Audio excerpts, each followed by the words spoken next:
this time we're going to be talking about JRPGs. So this video is going to have a slight disclaimer. Firstly, I've done a top 10 all-time video games as a 100 subscriber special. This is the 200 subscriber special, so what I'm going to do is not include the games that were on the top 10 of all time. So Final Fantasy 7, Final Fantasy 9 and Yakuza Like a Dragon won't be on this list. It's just to keep the list a bit fresh. They're obviously games that I rate higher, but I don't want people thinking, oh, the last top 3 is a bit redundant because I've already talked about them. So they're great games. I do rate them highly. They're just not going to be on this list because I want to keep it a bit fresh.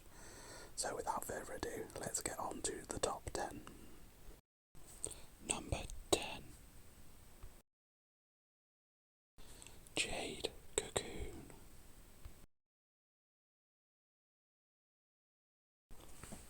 So, watching this video, the first thing you might notice is that Jade Cocoon isn't one of the prettiest games you can play. It was originally released on PS1, and it's basically a sort of Dragon Warrior Monsters sort of type of game. So you can catch monsters and fuse them together to make stronger monsters. You keep them in a cocoon, essentially. That's what the Jade Cocoon is. You essentially capture and fuse monsters and train them up to make them stronger. They do evolve as well, so when they hit certain levels they will get bigger and change into different shapes. There's 4 element types. There's air, earth, water and fire, and they go round in a circle to their weaknesses. So air is strong against earth, earth is strong against water, water against fire and fire against air. And you can get like mixed monsters, so you can get one that's water and fire, and you can fuse them as well. So if you have a water one and a fire one, you can fuse them together to make a monster that's water and fire. And what's really cool about this game is that the fused monsters actually take visual attributes from each monster. So you do get some really unique combinations with the fusing. The story goes that you are a member of this village that gets attacked by a plague of locusts, and you're the only eligible man to go explore and find out why there's this plague of locusts. There's not many characters in the game because it is a village, so you have a couple of village elders, and you have your long-time friend who you get betrothed to as part of the ceremony for being able to be able to deal with the monsters. Basically, she has to sacrifice herself to be able to have the ability to have the power to fuse monsters and stuff like that. So it's a very unique storyline. It's definitely one that you don't see many people talking about. It definitely has its flaws, like it's a very clunky game. I don't want to say it was like super early PS1, but it's definitely earlier. I want to say it was probably released around the time of Final Fantasy 7, when RPGs really weren't like a focus when it comes to PS1. Final Fantasy 7 kind of changed that for everything, and a lot of companies invested into these bigger RPG projects. But this is Jade Cocoon. You can't hear it here, but the music is actually really really catchy. Again, it's not great music, but it's definitely something that you would remember if you heard it. Here I am catching a monster right there in a not Pokeball. It's a cocoon. Oh, and this one's decided to break out. But yeah, it's they did do a sequel as well on PS2, just called Jade Cocoon 2. That one completely changed the art style as well. It was definitely a lot more cartoonish, but it was an okay game. Definitely not as good as this one. But this one actually had animated cutscenes as well, which was quite unique at the time. There wasn't many games that was doing that. So, yeah, it's not. I don't think it's available anywhere as part of like a PS1 classic or anything. I could be wrong. Actually, finding an original copy of this game is quite difficult. The one that I own is it's not a platinum game because it didn't sell enough copies in the UK to become platinum. But the company that made it, which I want to say was Ubisoft, I could be wrong. Might not be Ubisoft, but they did their own range of like classic titles that they re-released, and that's still a hard copy to find, but that's the one that I have. Finding an original OG release is quite rare, but I had a lot of fun playing this when I was young. It was one of the games that I picked up after playing Final Fantasy VII and realising that I do actually like RPGs and JRPGs. So this is one that I picked up for cheap afterwards, and it even has a multiplayer mode where you and a friend can connect your memory cards up to the same copy of the game and fight each other with your monsters, which is again quite a unique thing for the PS1. I used to do that a lot with a friend. We both had a copy of the game at the same time and raced through the game to get the strongest monsters as possible. But yeah, it's not a huge game. It's definitely not like a 50-hour JRPG. I mean, you can probably complete it in 10, but it's only got like 4 main levels really, although the levels are quite large. But yeah, it is a fun game. It's just a little bit. It's definitely not aged well. It'd be super cool to see a remake of it, but it's one of those things of it'd have to compete against Pokemon now, which when this came out, Pokemon was still a new thing in the UK, so you didn't necessarily directly compare it. Dragon Warrior Monsters definitely wasn't a thing before this game came out. That came after this, I believe. But you definitely got some comparisons there with Dragon Warrior Monsters. But yeah, it was. I think it'd struggle now, competing with the likes of Pokemon and some of the newer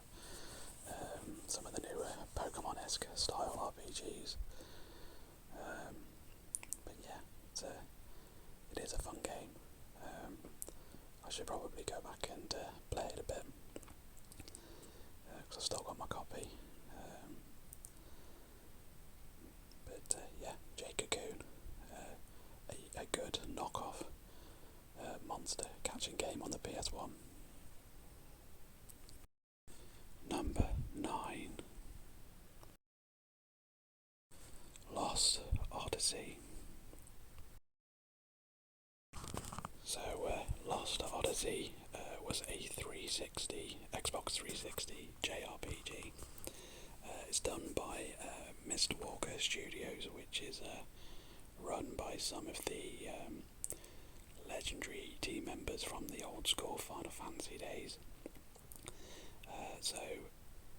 360, Microsoft was trying to get the 360 to kind of break into the Japanese market, and they had this initiative where they were trying to get a lot of RPGs onto the console, and they had this game, and then there was another RPG called Blue Dragon, which was designed by the artist from Dragon Ball Z, and then there was another 2 games as well, which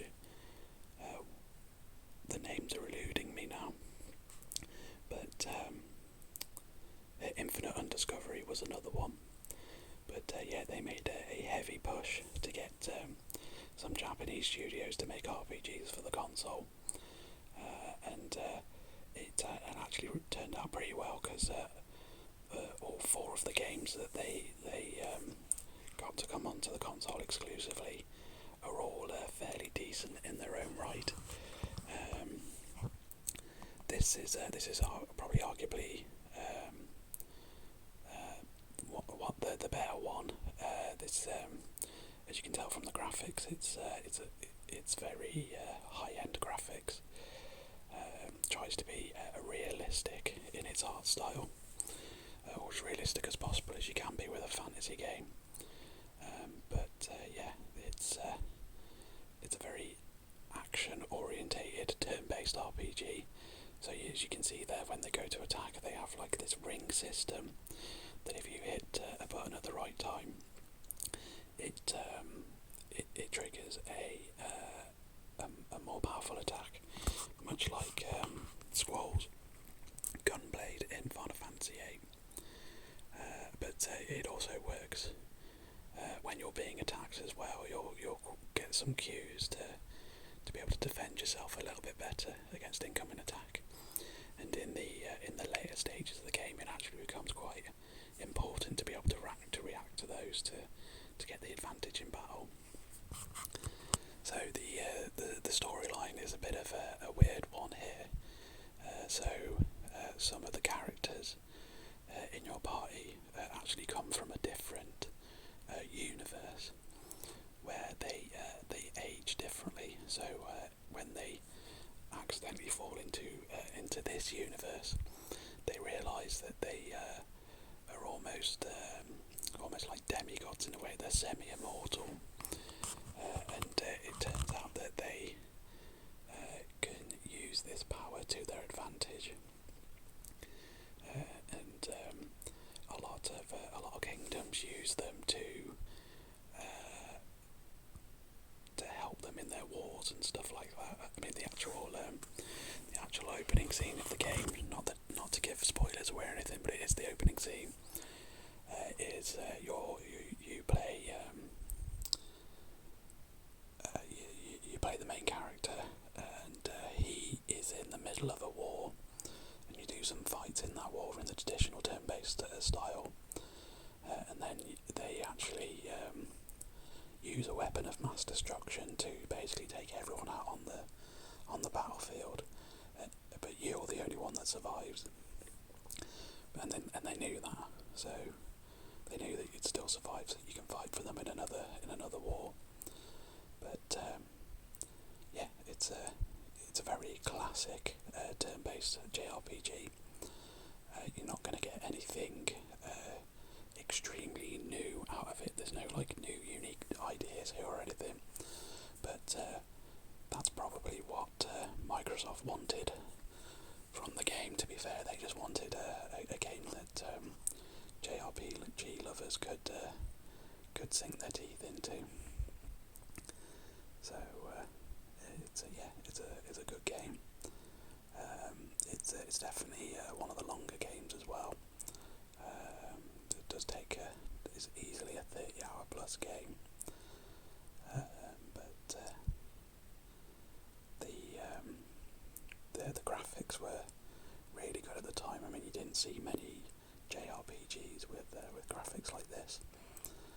They tended to either go with a more vibrant anime style, or some would even still be going with the pixel style, which has definitely grown in popularity again now. But back then it was not many people enjoyed that style. They wanted hyper-realistic graphics, and although these aren't hyper-realistic, they definitely were high-end.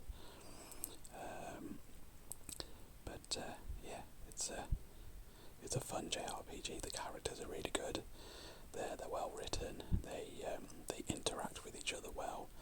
There's definitely storylines between the characters. I don't remember who the final boss in the game is.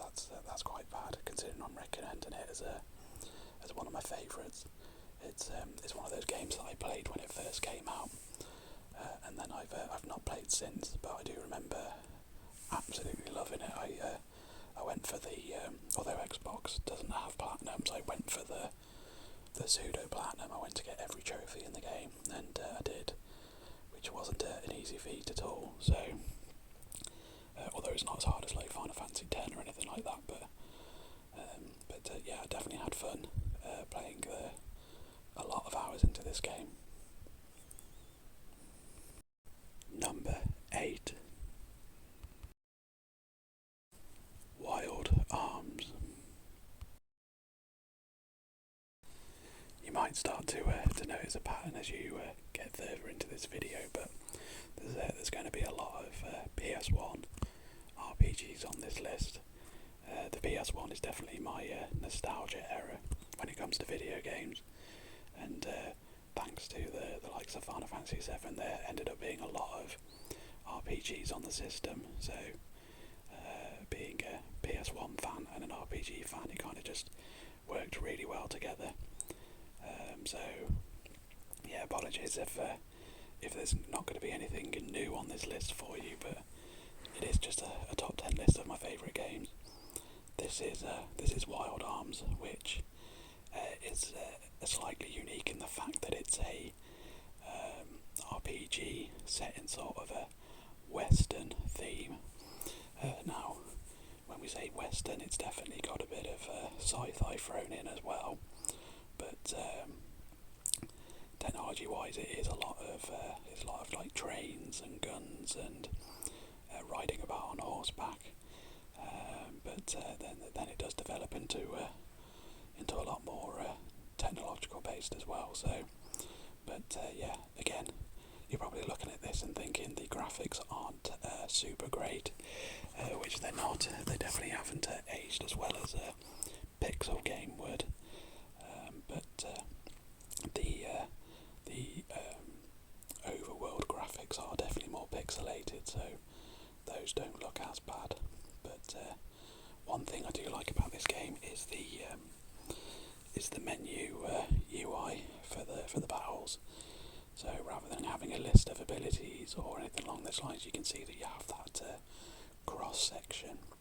So you're only ever one click away from the action that you want to do, which I think is a really nice, easy design. Does help speed up the battles a bit, because you just know that if you want to attack, it's just press the X button. If you want to defend, it's right and X, and stuff like that. Magic is up, and abilities is down. So magic is one thing, and abilities are another. But yeah, I definitely liked the theme of this game. It was unique compared to a lot of RPGs. Fantasy based, and seeing one that was not strictly speaking fantasy, it was Western, and there's a small bit of sci-fi, like I said, but yeah, it was super interesting as a play. They did actually quite a few of these games. I think they ended up doing 5 in the series before they kind of stopped doing them, and I want to say I played all except the 5th one. I definitely played 2 and 4. I'm trying to think what 3 was about now, but they went through all the way to the PS2 era. But this one is my favourite, just because I think it had the better storyline than the other titles. Some of the older titles actually went cel shaded as well, which again was unique. So you have guns in this game, which is slightly unique for JRPGs, and they use ammo, so you have to kind of use that sparingly, because guns are overpowered. But you have to kind of save the ammo for the times that you need it. But then there was also magic and abilities that you could learn through leveling up, which were very handy to have as well. The game was also very puzzle based in its overworld. The 3 characters that you have here are the 3 characters that you have throughout the whole game, and they each have their own unique abilities, and as you go through the game, you also unlock more abilities.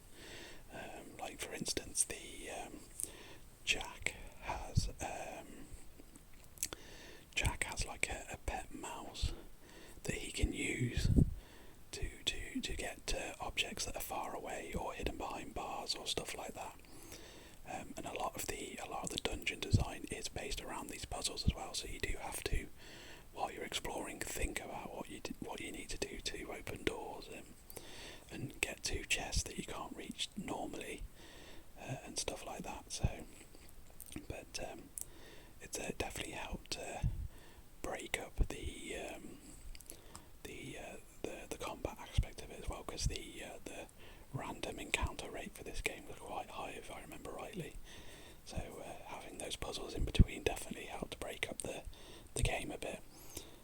And it's not like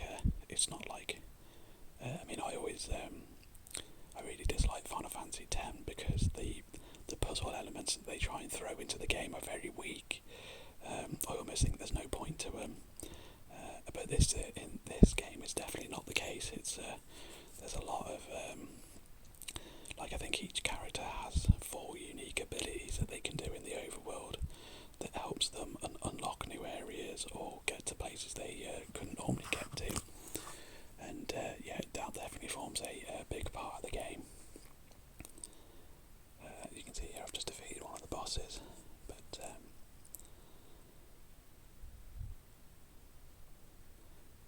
definitely a very traditional JRPG though.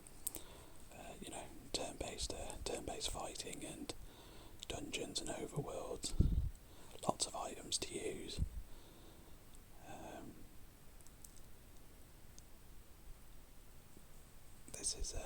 That might be one of the golems that you get to use as a vehicle in the overworld. So that's how you can explore as well. Just getting different vehicles to help you traverse the world map. And this golem was one of them, I believe. That was always fun to use as well. There's the mouse that Jack uses. Hanpan is the name. There we go. Couldn't remember his name. Hanpan. But yeah, he helps you get to different spaces as well. I've not heard any talk about remastering this game, which is a shame because there's a lot of games getting remastered at the moment, but no one seems to show any love to Wild Arms. I want to say number 3 or 4 was given like a PS2 reissue on PlayStation 4, so it got released with trophies and stuff like that. But in my opinion, Wild Arms 1 is easily the best one still, so I didn't download that re-release. But if you've not tried this game, I'd definitely give it a go if you've got the ability to play it. Number 7. Octopath Traveler. This is definitely one of the more modern games on this list. If you're not including Like a Dragon from my previous video, but this is it was originally released on Switch, but then I believe it got a PC port as well. And this is a very traditional pixel style JRPG. It was I remember when this game came out, it was very hard to find a copy. None of the stores in the UK really stocked it well because they thought it wasn't going to sell, and not many people had pre-ordered it. And then apparently people turned out in their droves to pick it up. I got super lucky and managed to find one in a HMV, which is for those not in the UK, it's a store that primarily focuses on Blu-rays and music like CDs and vinyls. But some of the stores have a very small video game section, and I managed to stumble across a copy on the day of release. I think they only had one in, and I got super lucky just stumbling in, thinking I wasn't even looking for it. I think I got disappointed trying to get it from the usual places that you get it in the UK, like supermarkets or the specialist game shop is weirdly called Game.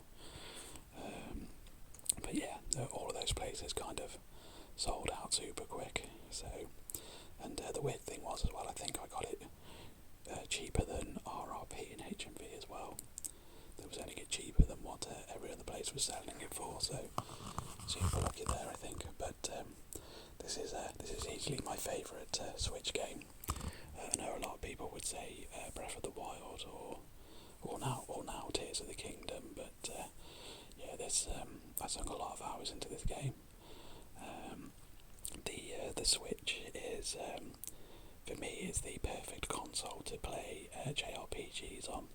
It's just that good feel in the hand, and you can take it anywhere with you.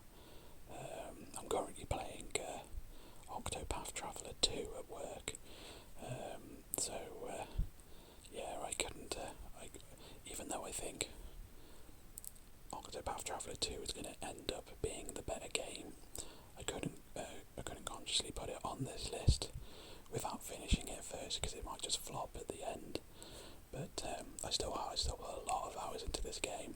I found all the secret jobs, and I did the special mission at the end of the game that was like super hard, because all traditional JRPGs have to have that super hard dungeon at the end to really test your skills. But this game is I like the combat style of it. So you might notice that the enemies have like a shield icon next to them, and then underneath it will say it's vulnerable to certain abilities. You essentially have to work out what the vulnerability is. Originally it will start off with question marks, like you can see with some of them there, and you have to work out what they're weak to, and then break their shield. And when the shields are down, that's when you go full in with an attacker to deal as much damage as possible. It's a little bit like the Persona series in a way, but with Persona you have to just stun them once, and then if you get everyone stunned, you can do what's like an all-out attack. Whereas this is you can stun them one by one, or there's loads of different strategies that you can do. There'll be some enemies where you have to stun the other enemies in the battle before you can even attempt to attack and stun that enemy. So yeah, there's definitely some strategy there. But when it comes to the story, there's basically 8 characters. So Octopath is kind of the hint there, and yeah, the 8 characters that you get to play in this game are all brilliant. You will love them all in their own unique way. Even the characters that you think, oh, I'm not gonna like this person, because I wouldn't choose to do anything the way that they choose to do it. But by the end of their story, you realise, oh no, actually these are well written characters, and that's a really good plus for the game. But one thing that I didn't like is that even though you have these 8 stories, they don't entwine in any way or anything along those lines. Like, you could just play with one character and do their story, and the other characters just aren't involved in any way, shape or form. There's a couple of like Traveller's Tales bits that you can do, which is just like additional commentary as you're doing one of the characters' storyline, but it's nothing major. Which Octopath Traveler 2 does a lot better. Like the stories on that one, all the characters interlink with each other, which is really good, and definitely an improvement from this one. But again, because I haven't completed it, I don't want to include it on this list in case it does just like flop off at the end or something. But I mean, yeah, it worked works in its favour and it works against it as well, though. So, still, this still easily a game that I loved on the Switch. If you're a JRPG fan and you haven't played this game, you've really got to play it. It's so good. It is available on PC. What's weird is that Octopath Traveler 2 also came out on PlayStation as well, so I'm surprised that it hasn't. The first one hasn't done that as well, but it's the art style's really good. It's this I think Square Enix called it their 2.5 HD engine, and they're actually going to be releasing some Dragon Quest games in this new style, which I think is really cool. There was also talk about releasing Final Fantasy games in this style as well, but I think they're just going to test the water first with a Dragon Quest. But it's a really nice style, even though it's got that pixel art. It does look really good. It's weird to say it, but it looks HD pixels. Which, how does a pixel look more HD? Because it's just a little dot, but it's really good. I don't know how they pulled it off, but I'm glad they did. And I hope that they make a lot more JRPGs in this style. It might even be good to see some other types of games in this style as well. But it's Square Enix. It's a Square Enix game, so if they stick to making JRPGs in this engine, then I'll be more than happy, and I'll probably end up playing a lot of them. So, the combat here is fast paced. All the characters have their your own unique styles as well, which is really good. And it's a job system, so they all start off with their own job, and then you can unlock the ability for other characters to equip a second job, which can either be a job from another character. So in this party here we have the apothecary, which is kind of like he's part healer and part combat, and then there's another character who's called a dancer, which is like a support class with some magic thrown in. And what you could do is have one character equip both of those jobs, so that they have an even broader spectrum with their abilities. It's super fun to be able to learn to customise the characters. Number 6. Eternal Sonata. Now, this game is going to be a bit of a weird one to explain, so I'm going to try my best. The storyline is based off of the famous Polish composer called Chopin.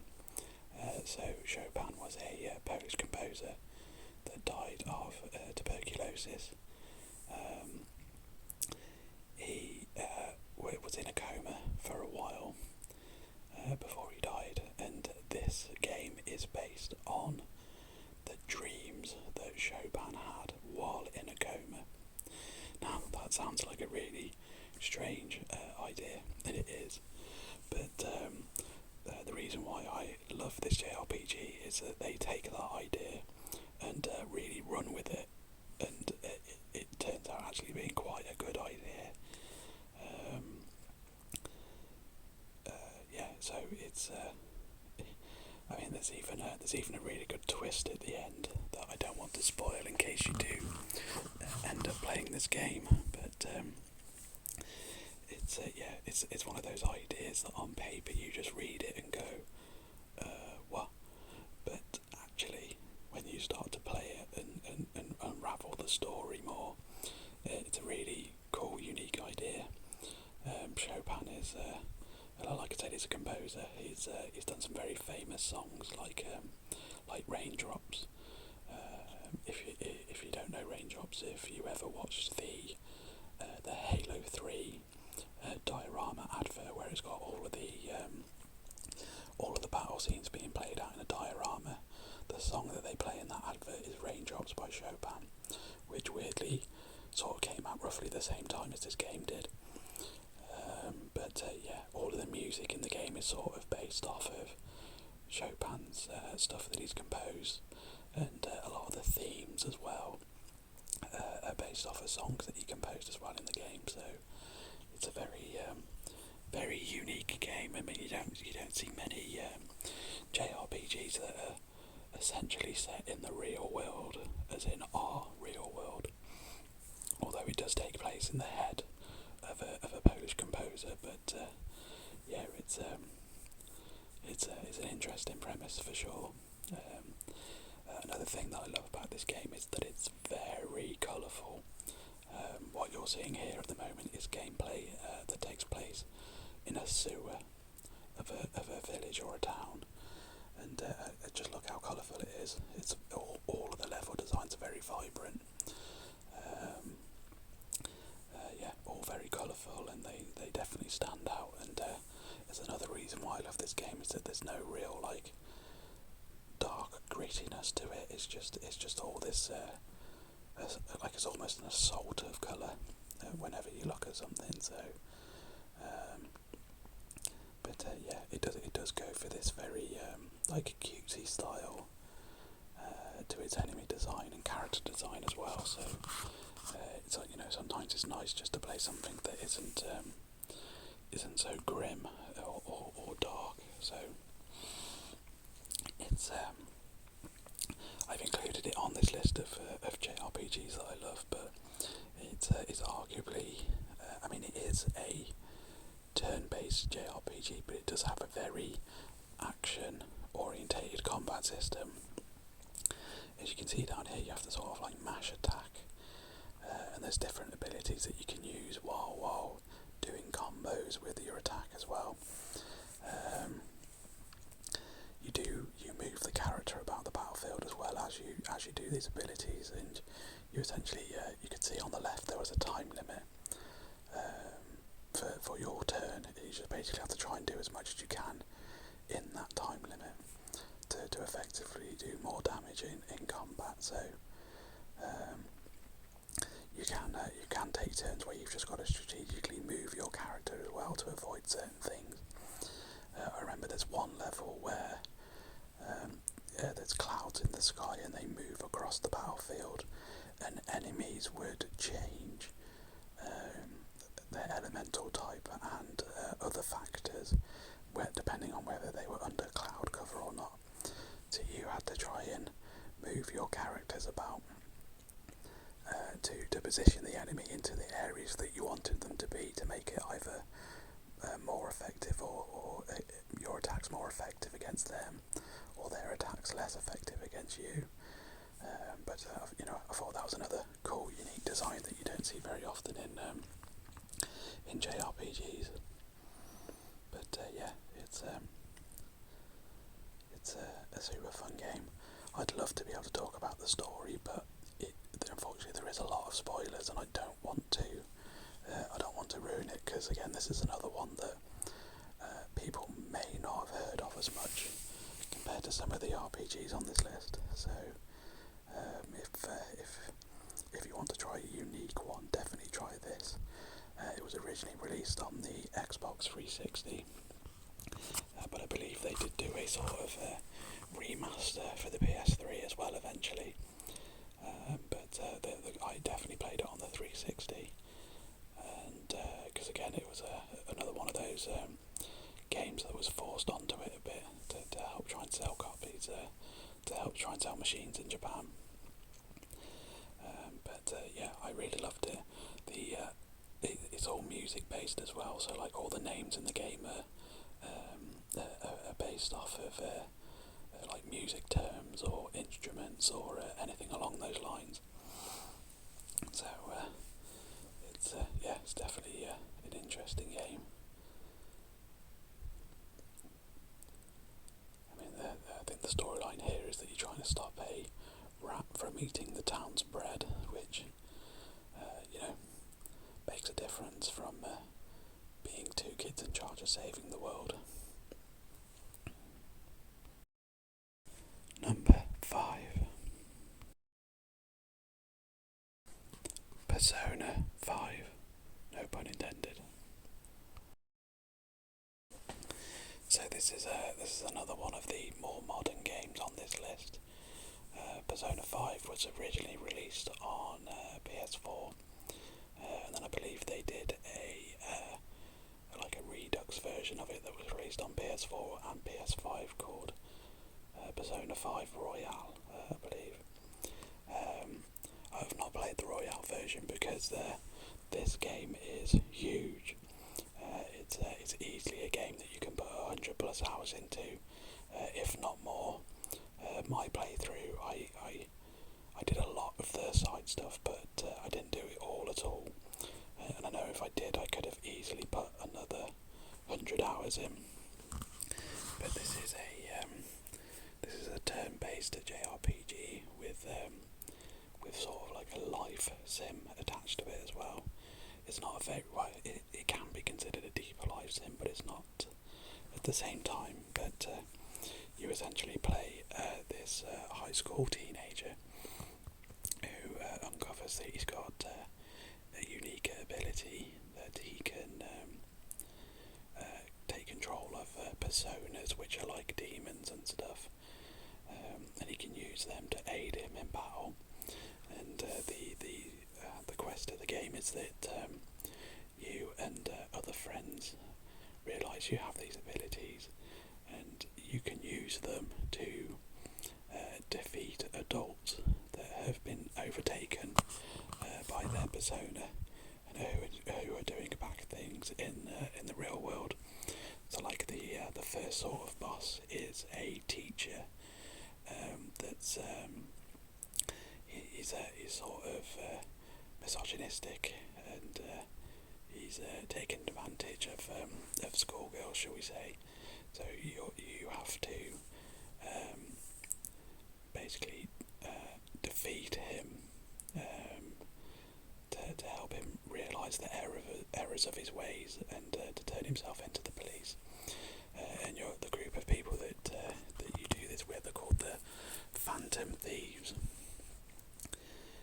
But that's a very brief introduction to the story. It does go way deeper than that. But as you can see here, it's a very stylistic game. Definitely has its own unique style that you won't see in any other game. But it's a super fluid game. Like, the combat is very quick and punchy, and exploring as well is all very quick. There's no dawdling. There's no thinking about what you need to do. I mentioned it in a previous segment with Octopath Traveler, where the combat style is not necessarily about you just trying to reduce the health points of the enemy. You're more trying to break their shield down so that you can go do an all-out attack, which essentially defeats all the enemies at once, but you need to knock out all the enemies at the same time to be able to do this. And you do that by basically trying to exploit the weakness of each enemy. It's super fun to try and work out. It's almost like a puzzle in a way. And then once you hit that spot, you can either interact with the persona to try and convince them to join your team, because the main character can use like up to 6 personas, and you can do another like a Dragon Warrior monster thing where you fuse personas together to get new powerful ones. They don't keep the attributes like the visual attributes like they do in other games. So you could like merge 2 ghosts and get a completely different thing. You won't get another ghost that looks slightly different, which is a bit of a shame, but it also gives it that unique, like you never know what you're going to get sort of thing. I'll be honest, this is Persona 5, and I actually really struggled with the previous Personas. I tried to play Persona 4, and I did get a little bit into it. I think I got to like the 3rd or 4th dungeon, but I really didn't have the heart to complete it. And I tried to do Persona 3, and yeah, that wasn't for me at all. and they're remaking Persona 3, I believe, into like a HD remaster, but I might try and give that another go. I'm not sure yet, but yeah, I really struggled with the series, and then Persona 5 came out, and I thought, oh, I'll give it a go.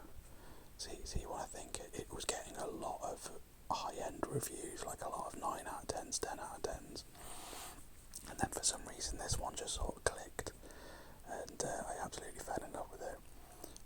Like I said, easily put 100 hours into this game. The sim, the life sim part of this game was really good as well. Like you basically, you do have to go to school and do lessons and stuff like that, and then after school you can either choose to go dungeon diving with the Phantom Thieves and do what's essentially the levels of the game, and all this dungeon crawling that you can see in the video, or you can choose to do some of the life stuff, which is like you help increase the relationship with your fellow Phantom Thieves, or there's plenty of NPCs that you can do that as well. Like there's an old man that adopts you and gives you a place to live, and you can increase your bond with him, which will help you level up your stats in the game. And there's loads of different characters. There is like romance characters as well, so you can romance other NPCs and go on dates with them. There's loads of like places to explore, and it's set in real world Tokyo as well. So you can go to all the regular places that you would, like all the tourist destinations that you would in Tokyo as well. So like Akihabara and stuff like that. But yeah, they're all different locations that you can explore. But you can also do mini games as well. So I think there's like a baseball mini game. I want to say there was darts. There's like different quizzes that you can do as well, and you can even go on study sessions with your team to help you practice for the upcoming tests that you'll be doing at school. So I said it was a not so deep life sim. Maybe it is considered a bit more deeper than I'm conveying across, but it's one of those games that I highly recommend. But make sure you've got the time to play it, because you will sink a lot of hours into this game, and it's another one of those games as well where because it's broken down into days, you have like a regular day where you have like a morning session, and then you go to school, and then there's an afternoon bit and an evening bit. It's one of those games where you can just turn around and go, oh, I'll just do one more day, and then I'll save it and turn it off, and then 5 days later you're like, oh, I really should have gone to bed. But yeah, I recommend it if you can pick up the Royal version. It adds even more content to the game, which is why I've not picked it up, because there was so much content in the original game to begin with. I just thought I really don't have time to play it again. This game came out before I had kids, so I was able to sink that 100 hours in quite comfortably. But now that I've got kids, that's never going to happen anymore. So, but I'd love to one day go back to it and do the Royale bit for sure. Number 4. Earthbound. It's going to be hard to say something original that's not been said before about this game. It's a highly regarded JRPG that came out on the SNES. To get an original copy of this game, it's very expensive. It didn't even originally it didn't even come out in Europe. They decided that it wasn't worth releasing over here. It only came out in Japan and America. I think for us Europeans, it didn't officially come out until it got a release on the Wii, the Wii Virtual Console, which is crazy to think, really, considering Europe loves JRPGs just as much as the other countries. But yeah, this is an absolute classic JRPG. I'm sure you'll hear many a YouTuber talk fondly of this game. But I mean, I'm just trying to think what I can say about it. Really, it's a game. It's a fantasy JRPG that's sort of set in a realistic setting rather than a fantasy one. So you play as some kids that rather than fighting with swords or anything along those lines, they use real world objects, so like frying pans and baseball bats, yo-yos, all these sorts of things. Although there's a lot of weird enemies, it sets itself so that it's as realistic as possible. So like a lot of the enemies are animals, or like just regular humans, or anything along those lines. And then there is some of the weirder aspects of the game as well. Like there is a monster that's just a pile of vomit. That's one of the bosses in the game. It is based off of like the big bad of the game are aliens as well. So there is that aspect of it, but a lot of the times it's just like there's I think one of the hidden bosses was just a drunk old guy that you can fight in the street, which is it sounds really crazy now when you think about it. This is a JRPG aimed at kids, but I mean the thing that I love the most about the game is the music. The soundtrack to this game is incredible, if I'm honest. You'll hear a lot of people talking about like Final Fantasy games, soundtracks and stuff like that. But this is just one of the best 16-bit soundtracks for sure. And it's got a very varied soundtrack as well. So it's not just a lot of like chiptune stuff. There's even like a heavy metal song in this game, and pop songs and stuff like that. It's very I mean, even if you're not into JRPGs, I'd recommend listening to the soundtrack on YouTube for sure. The combat style is slightly different. It follows that sort of like a Phantasy Star style, where you don't actually see your characters in the fight. You just see almost like a POV view of the enemies, and you just choose what abilities you're going to do on your turn. And then the battle plays out in speed order. But two really unique ideas that I like about the game. The first one is that if you get into a random encounter and you're guaranteed to defeat the enemy without taking any damage, it actually like auto does the fight for you. So you'll start the battle animation, and it will work out that you're going to win no matter what, and it will just come up saying you won. So just like there, then you see that it thinks about it for a second and then goes, oh no, you win straight off. You get all the EXP like you normally would in a regular fight, but it just stops you wasting your time having that pointless fight against easy enemies, which I thought was a really cool idea. I wish more JRPGs would do that, so like when you have to backtrack, it's really good because rather than having to backtrack and just fight all these nonsensical enemies that you're just gonna wipe the floor with. It'll just give you all the EXP still, but just not have to force you to do the fight. And the other aspect of the game that I like is the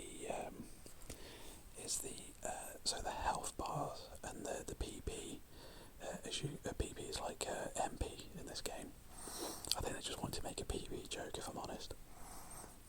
But the health actually like ticks down. So in a traditional JRPG, say if you're on 500 health and an enemy dealt 200 damage to you, you just instantly go down to 300. Whereas in this game, it ticks down slowly. So you'll go from 500 to 200, but it will tick down that 300. It's still at quite a speed, but it gives you a chance to react to the damage. So it basically helps prevent like really unfair team wipes and stuff like that. You can just you can if a strong attacker comes in, you do get that like 3-second chance to be able to react to it and heal your team before they die from the damage. And I really thought that was a cool, unique idea. Helps give the fights a bit of urgency sometimes, rather than just sitting there clicking buttons to make the battles happen. But I haven't seen another game do that sort of style before with the health. But it's one that it gives the game that unique edge that I thought helped to make the game stand out.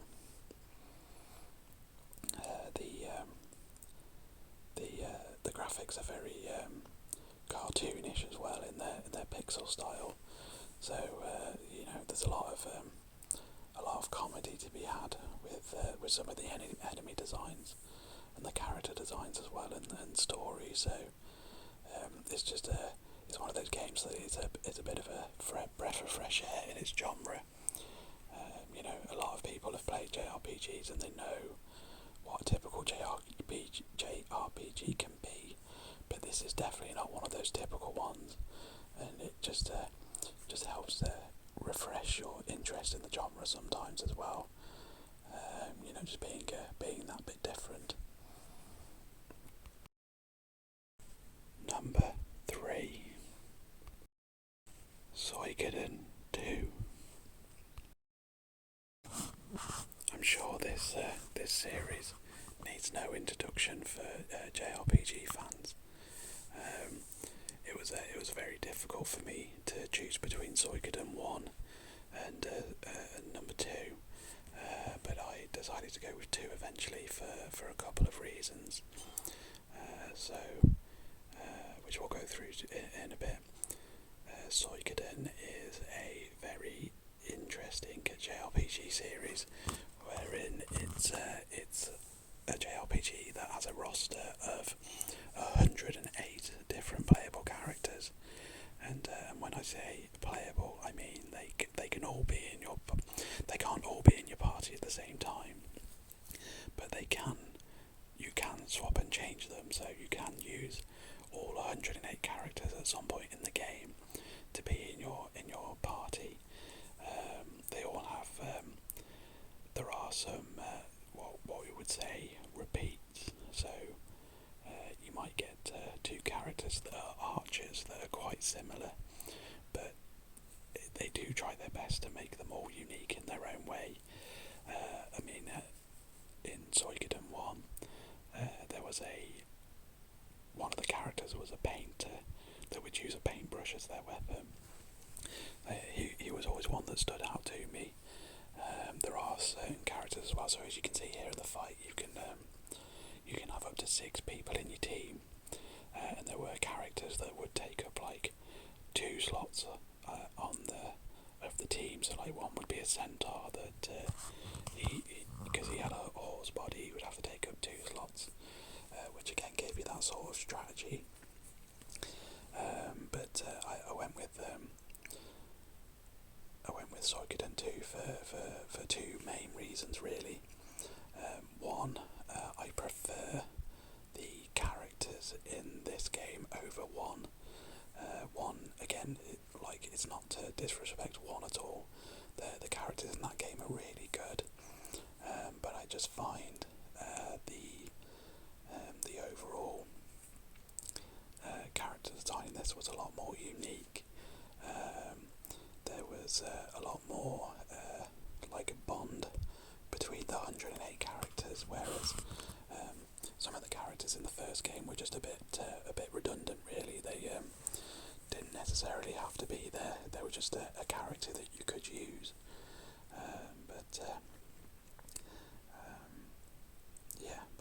And the second reason is the ability to link up different characters with abilities. So if characters had a strong bond in the story, they were able to combine attacks to create more powerful ones, which I thought was really cool.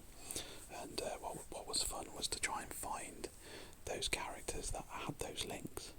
So you can see here, this is one of the linked actions, and these are brother and sister, so that's obvious that they can do a linked ability, but you've got some of the characters were definitely nowhere near as obvious.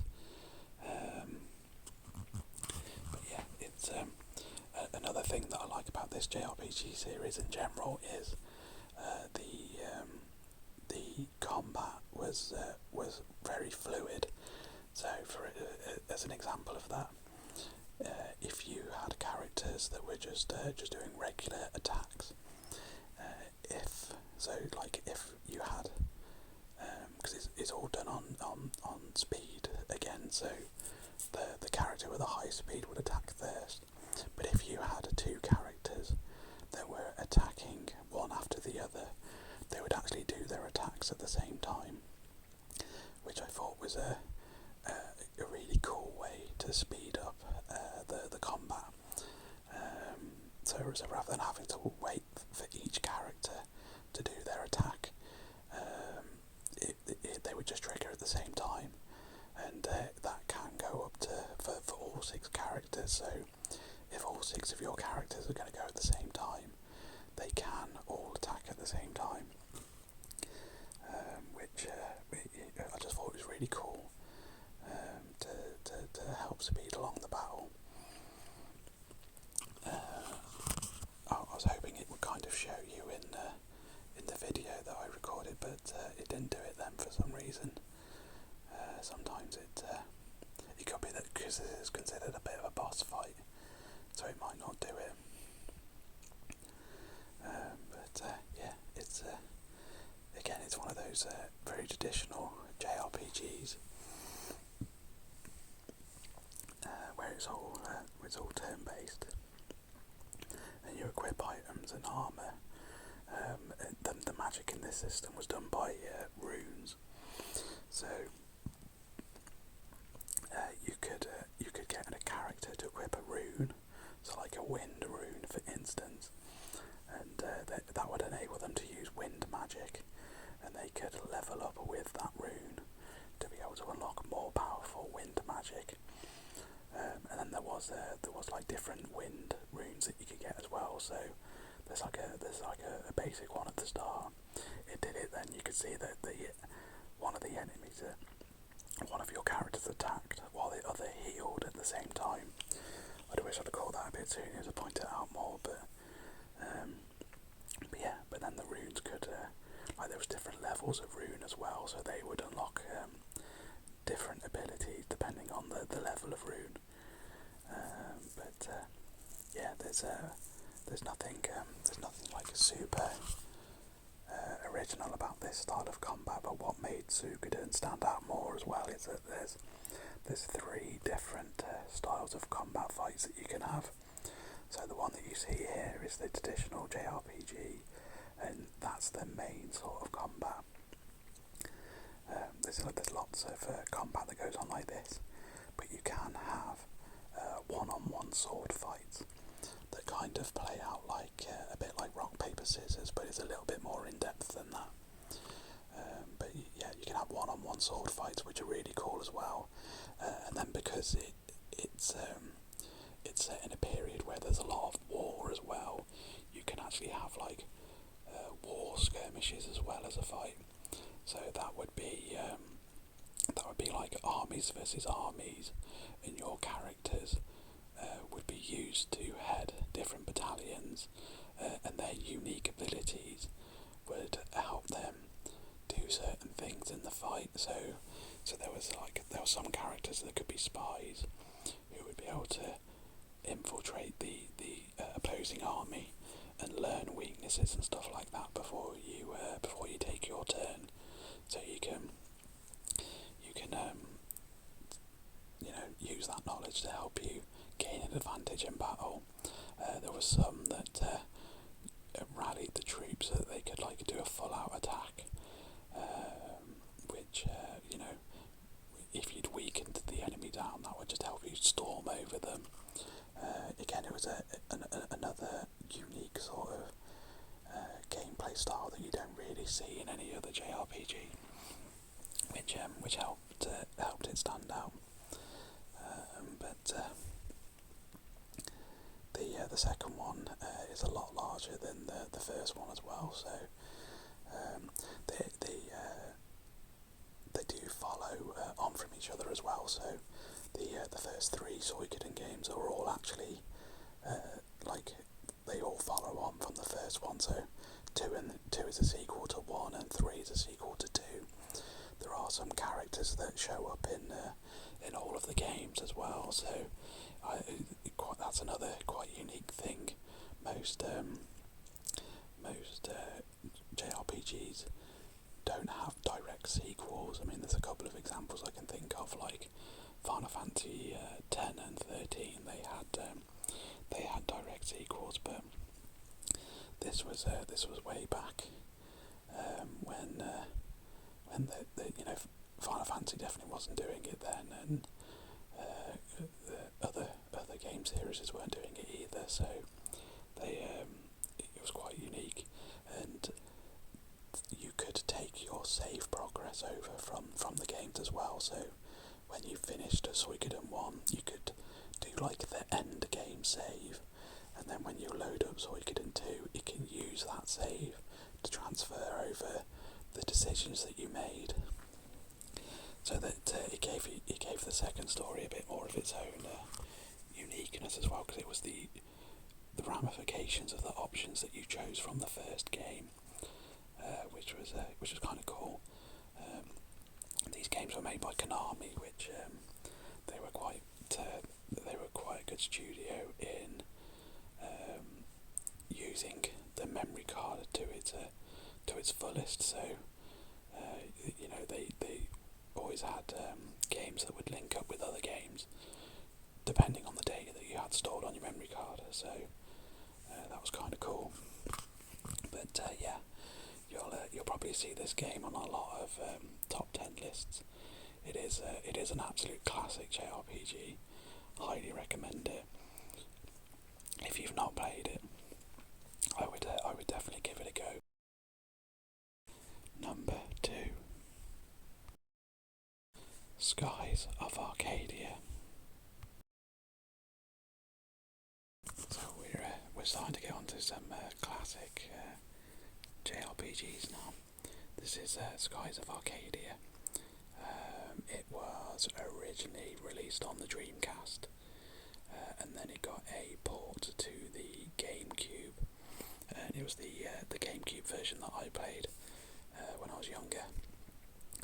This is a let's try and word this well. This is a Sky Pirate RPG, which sounds super cool when you say it out loud. So in this world, a lot of the land has been destroyed. There's only what's left of civilization is living on floating islands or rocks, and the way that they traverse the world is with these airships, as you can see here. And what made this JRPG unique was that you had two different different styles of fighting. So there's the traditional JRPG combat that you'd expect, but you also had these like ship-to-ship fights that were really fun to do. You basically had a team, like crew members on the ship, and you have to assign them different jobs during each turn of the fight, and at what stage they're going to do each bit as well. And obviously the enemy ship also does the same thing, and it's slightly rock paper scissors, but again there is a little bit of depth to it. But they were super fun, like alternative fights that you could do in the world, and the exploration is all done on airship, so you have to basically explore this open planet with all these flying different little rocks and stuff. There was a lot of hidden things that you could discover, but you could also just randomly encounter enemy ships that would attack you, and you could get into these fights, as well as while you're exploring you can get into random fights with monsters in traditional JRPG sort of style fights as well. So yeah, super fun game. The character designs in this one are a lot of fun. Again, it's one of those games where it's quite visually colourful. There's not a lot of really dark, damp, gloomy areas to explore, and it's one of those games where you get a real sense of adventure. Like you are almost explorers exploring this world.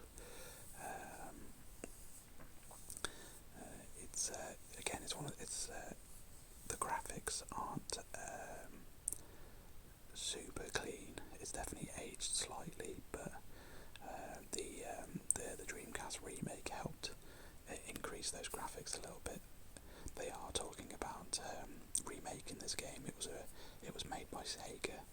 It was one of the few JRPGs Sega ever actually really did, but it's become an absolute cult classic. And they've recently been talking about remaking it and re-releasing it, because it does have a lot of fans, even though you might not hear a lot of people talking about it. It's one of those very adventurous JRPGs. All the characters are really fun. You get to love them all in their own unique ways. The combat style is it's sort of like an open battlefield as well. So kind of like it with Eternal Sonata in one of the previous selections, but rather than having to move the character about, he does that automatically for you as you assign your attacks. But there's area of effect attacks, and attacks that go in a line that cut through all the enemies and stuff like that. So you sort of do have to do a bit of planning when it comes to the abilities that you choose to use to maximise the damage that you do.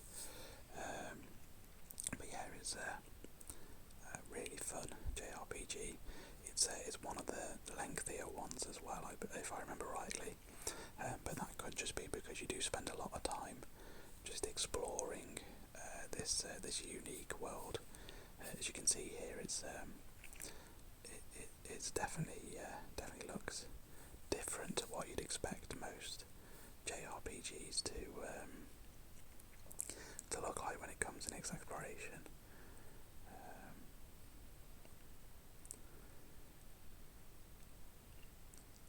Got some more ship stuff here. But we'll eventually get into some JRPG combat as well.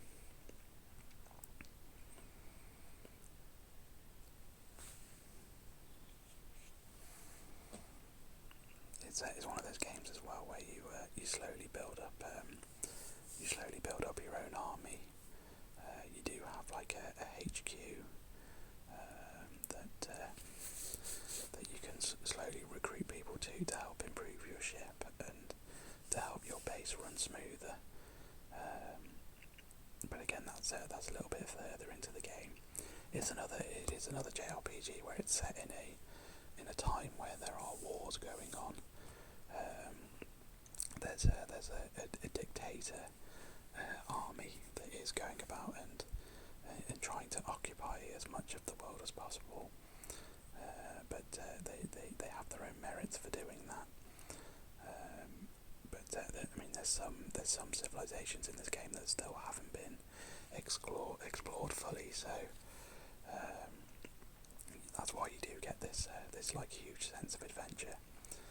You do get to do a lot of exploring. Like there's like treasure hunts to do and stuff like that, where it will try and hint where some treasure is hidden on one of these random floating objects, and you have to just try and work out where to be and explore. It's really can't fault this game. I can't wait for the remake. Definitely gonna pick that up. I did make myself a bit of a New Year's resolution where I turned round and said that I'm gonna try and not play remakes of games anymore. I'm just gonna play new stuff, because I do spend a lot of time playing games that I've already finished. But as soon as I said that as a New Year's resolution, they announced that they're going to be remaking Suikoden 1 and 2, and that they're also going to be remaking this, Skies of Arcadia. So I said to myself, I'm probably going to have to break that New Year's resolution. Luckily, they're not all coming out now until 2024. So at least I'll be able to keep that promise for a year. This is Skies of Arcadia. An absolute classic in my opinion. If you've not played it, I won't ruin the story for you. Just because it's a game that the story isn't that important, but it is a good one in the sense that the characters and their ideologies work well in explaining that story, and this is one of the few games where you can also sort of side with the villains as well. They do a good job in making them, although they are doing bad things, it makes them seem logical, which that's a unique thing to have in a story, for sure. So but yeah, if you can find a copy of this, definitely give it a go. But again, it's one of these hidden gem JRPGs that's just shot up in value when it comes to getting an actual physical copy of the game. Number 1. Grandia. This is another game series where it was really hard to choose a game from it. Grandia 1 and 2 I would consider just absolute classic JRPGs, but I've decided to go with number 1 as my top pick. The main reason for that is that the sense of adventure in this game is unreal. So this is actually one of the more linear JRPGs on this list. There's no real world map to explore. It gives you a world map, but you just select the destination and then go to that destination. There's no free roaming or anything like that. But even though this game doesn't have that, the sense of exploration that you have is phenomenal. It really does feel like that you're exploring a new world that you don't know anything about. Essentially, you play Justin, who is a wannabe explorer, and the world is just coming to terms with having different civilizations civilization. So you start off on an island nation that's surrounded by mountains. So you've never been able to explore more than the village and the surrounding areas. But they eventually get the technology to build boats. So you're able to go across the sea to what they call the new continent, and professional explorers have been exploring that area, but also realised that there's a giant wall that stops them from exploring more of the continent. And then you declare yourself to be a new professional explorer, and that you're going to climb over the wall. And the one of the best scenes in like any game is when you and your party finally get to the top of that wall, and you realise that there's a whole new continent after that to explore. And that scene where you stood on top of the wall is just really rememberable to me. It's one of those scenes. It's almost like the twist in Final Fantasy VII. I don't want to say it in case I spoil it for anyone, but it's one of those scenes that you just remember from a game. So, but yeah, this is it's another one of those games that's super colourful. There's not many dark colours here. It's all going to be really colourful. But the combat style in this game is, again, it's an open arena rather than a static battle. So your characters can move about between enemies. You can do special attacks that take up areas of effect. And you want to try and get as many enemies in that area as possible to utilise its effect. That's the wall that I was just talking about earlier. So this is before weather. This game was originally released on Sega Saturn, if you believe, before it was ported over to the PS1. The Sega Saturn was a console that really didn't do well, but they eventually ported it over to the PS1, and it was 2 discs when it came over to the PS1, which was a thing back in the day with especially with PS1 JRPGs. You would get a multi-disc to the game. And when you got so far in the story, you would have to swap discs to continue the story. You would spend 20 hours into the game, and then you'd move on to disc 2, where you do the next 20 hours or so. But it's not something that you see very often anymore, mainly because of you can download DLC and stuff like that now. But back in the day, it was you had to switch a lot of discs. This game had a really cool magic system as well. You would essentially find an item called a mana egg, which would grant one character the ability to unlock one element of magic. And there's 4 elements in this game. They were fire, water, earth, and wind. And as you used an element, you'd essentially have like a level in each element. And as you used that element, you'd go up in levels, and the higher your level was, the more spells you'd unlock. But what was super cool was that elements could combine to make essentially new elements. So, for instance, wind and fire would combine to make thunder. And the more that you leveled up those 2 elements, the more of the combined element you'd unlock in spells as well. So I thought it was a cool way to do magic.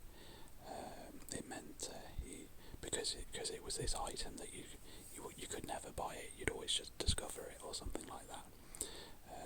It was one of those you had to make some really critical decisions in what elements you'd unlock for each character. Water would tend to be the healing magic, and earth would tend to be more like stat building magic, but they did have their own attacks as well. But yeah, you had to really like plan on what characters would unlock each element for themselves. Eventually you get to a point where you've got enough that every character has every element unlocked, but that's like end game stuff. So yeah, that was something fun that I enjoyed from this game.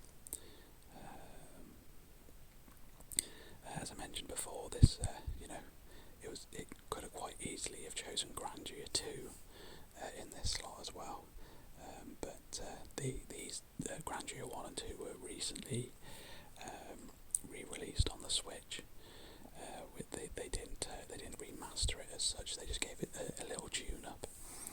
And one thing that I noticed after playing both games is that Grandeur 2 hasn't aged as well as this one has. So that's why I've chosen this in the number 1 slot.